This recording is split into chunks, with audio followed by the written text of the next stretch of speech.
So friends, last video के अंदर हमने सी पैनल के बारे में कंप्लीट इन्फॉर्मेशन देखी थी कि सी पैनल को कैसे मैनेज करना है और उसी के साथ उसके अंदर क्या क्या ऑप्शन मिलते हैं।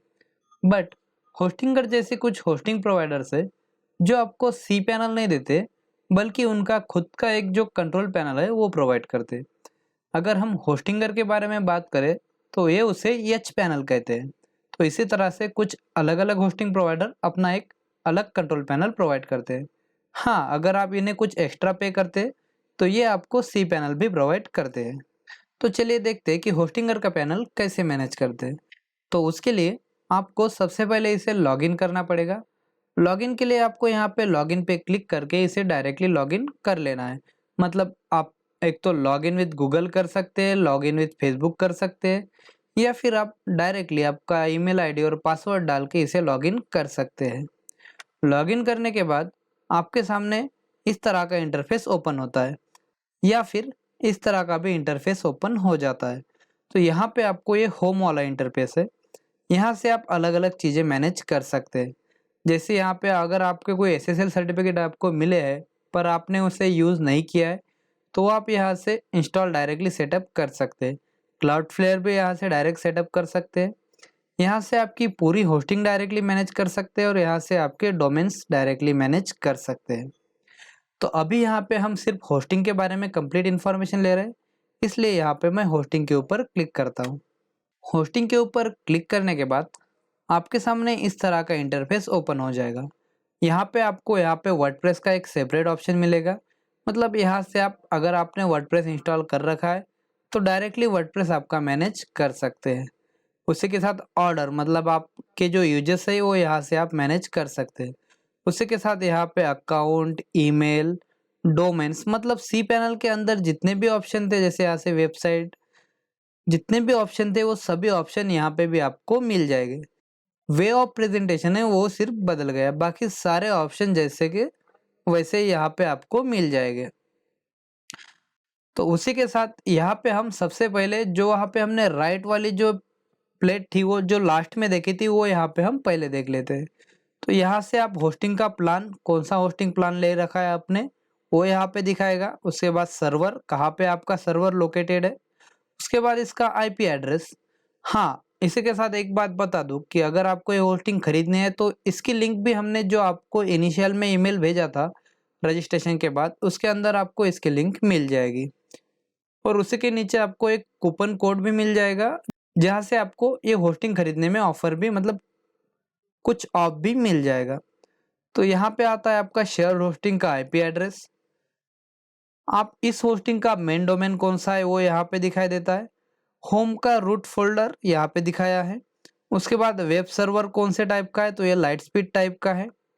उसके बाद यहाँ पे जो होस्टिंगर के नेम सर्वर है वो नेम सर्वर कौन से है यहाँ के, ये यहाँ पे दिखाता है। एसक्यूएल डाटाबेस का वर्जन दिखाता है, एसक्यूएल डाटाबेस कितने बने हुए हैं। उसके बाद यहाँ पे डिस्क कितनी यूज हुई, मतलब जितना भी हमें स्टोरेज मिला है यहाँ पे। होस्टिंग मतलब एक स्टोरेज होता है, वो मैंने इनिशियली होस्टिंग वाले वीडियो में ही बताया था। तो कितना स्टोरेज आपने यूज किया है। उसके बाद यहाँ पे ईमेल अकाउंट और सब डोमेन आपने कितने कितने यूज किए वो भी यहाँ पे आपको दिखाई देता है। तो नेक्स्ट आता है यहाँ पे आपका वर्डप्रेस वाला ऑप्शन। वर्डप्रेस वाले ऑप्शन के अंदर यहाँ पे जब आप डैशबोर्ड के ऊपर क्लिक करेंगे तो आप इस पेज के ऊपर पहुंच जाएंगे। यहाँ पे आप अपना वर्डप्रेस कंप्लीटली मैनेज कर सकते हैं। तो अभी तक हमने वर्डप्रेस के बारे में यहाँ पे कुछ भी नहीं सीखा है, इसलिए यहाँ पे मैं वर्डप्रेस के बारे में ज़्यादा बात नहीं करूँगा। वो आगे जब हम वर्डप्रेस सीखेंगे तो उसी के साथ यहाँ पे बहुत सारी चीज़ें हम कवर कर लेंगे। वर्डप्रेस के बाद यहाँ पे आप ऑर्डर यूजेस के अंदर जो आपको यहाँ पे चीज़ें दिख रहे, उसी का एक एडवांस वर्जन, मतलब आपने जो भी होस्टिंग खरीदी है उसके अंदर का कितना सीपीयू यहाँ पे कंज्यूम कर रहे हैं, कितनी मेमोरी कंज्यूम कर रहे हैं, कितना प्रोसेसर, ये मेमोरी का मतलब यहाँ पे रैम होता है, कितना प्रोसेसर आप यहाँ पे कंज्यूम कर रहे हैं। उसके बाद यहाँ पे कितना एंट्री प्रोसेसर कंज्यूम कर रहे हैं आप। उसके बाद यहाँ पे आपकी वेबसाइट के ऊपर टोटल रिक्वेस्ट कितनी आ रही है, सबसे ज़्यादा रिक्वेस्ट किस डोमेन के ऊपर आ रही है। उसके बाद कितने यूनिक आईपी एड्रेस से आपके इसके ऊपर रिक्वेस्ट आ रही हैं। और यहाँ पे बहुत सारी चीज़ें जो आपको यहाँ पे दिखाई देगी, कितने एरर्स आ रहे हैं, क्या आ रहे हैं, वो सभी चीज़ें आपको यहाँ पे ये दिखा देगा। तो ये हो गया ऑर्डर्स। आप यहाँ से सीधे होस्टिंग रिन्यू कर सकते हैं, अपग्रेड कर सकते हैं, या सेट मेन डोमेन भी चेंज कर सकते हैं। उसके बाद यहाँ पे अकाउंट डिटेल्स, मतलब आपके लॉगिन क्रेडेंशियल वगैरह चेंज करने हैं तो आप यहाँ से कर सकते हैं। नेक्स्ट हमारा इंपॉर्टेंट चीज आती है ईमेल। ईमेल के अंदर आप यहाँ पे अपने जो ईमेल है वो यहाँ पे ईमेल क्रिएट कर सकते हैं। जैसे वहाँ पे हमने ईमेल आईडी क्रिएट किया था, उसी तरह से आप यहाँ पे ईमेल आईडी क्रिएट कर सकते हैं। यहाँ से आपको डोमेन सिलेक्ट करना होता है और यहाँ से आप वो ईमेल आईडी क्रिएट कर सकते हैं। उसी के साथ मैंने जो भी ईमेल आईडी यहाँ पे क्रिएट किए हुए हैं वो भी ईमेल आईडी मुझे यहाँ पे दिखाई देगा। अगर मुझे कोई नया ईमेल आईडी क्रिएट करना है तो मुझे यहाँ पे वो टाइप करना होगा। जैसे मैं यहाँ पे टेस्ट, उसके बाद यहाँ से मुझे डोमेन सिलेक्ट करना होगा। उसके बाद यहाँ पे पासवर्ड, अगर पासवर्ड मुझे ऑटोमेटिकली सेट करना है तो मुझे यहाँ पे जनरेट पासवर्ड पे क्लिक कर देना है। और उसके बाद यहाँ पे जब मैं क्रिएट करूँगा, क्रिएट पे क्लिक, तो मेरे सामने इस तरह का ईमेल आईडी एक ओपन हो जाएगा। मैं यहाँ से ईमेल चेक कर सकता हूँ, यहाँ से कॉन्फ़िगर कर सकता हूँ और यहाँ से ईमेल आईडी को डिलीट भी कर सकता हूँ। तो ये हो गया हमारा ईमेल का। इसके बाद ईमेल फॉरवर्ड, जैसे कि मैंने वहाँ पे भी बताया था, अगर हमें ये ईमेल जीमेल के अंदर देखने हैं तो मैं यहाँ से ईमेल फॉरवर्ड सेटअप कर सकता हूँ। तो ईमेल फॉरवर्ड के ऊपर क्लिक करने के बाद यहाँ पे मुझे अपना ईमेल एड्रेस जो भी यहाँ पे बनाया हुआ है या फिर बनाना है वो यहाँ पे डालना है। और इसके बाद यहाँ पे जीमेल वाला या कोई भी ईमेल एड्रेस डालना है। उसके बाद क्रिएट कर दूंगा। तो क्रिएट पे क्लिक करने के बाद एक कंफर्मेशन मिल जाएगा मेरे उस जीमेल वाले ईमेल अकाउंट पे, और कंफर्म करने के बाद यहाँ पे आने वाले सारे मेल जीमेल पे जाना शुरू हो जाएंगे। तो ये होगा ईमेल सेक्शन। ईमेल सेक्शन के बाद यहाँ पे सब डोमेन। सब डोमेन के अंदर आप यहाँ पे सब डोमेन क्रिएट कर सकते हैं, जितने भी चाहिए आप अपने डोमेन के ऊपर सब डोमेन यहाँ से क्रिएट कर सकते हैं। जैसे आप यहाँ पे देख सकते हैं maha.tlearner.com, yumcourses.tlearner.com और test.tlearner.com। इस तरह से हमने सब डोमेन क्रिएट कर रखे हैं और ये 100% फ्री होते हैं। उसके बाद पार्क डोमेन, मतलब आपको अगर आपका कोई भी अगर डोमेन आपने खरीदा हुआ है, आपको फिलहाल उसका कोई यूज नहीं है, तो आप उसे यहाँ पे पार्क करके रख सकते हैं। उसके बाद ऐड वेबसाइट, यहाँ से आप एक वेबसाइट अपलोड कर सकते हैं जो कि आपने अगर लोकल होस्ट में बनाई हुई है।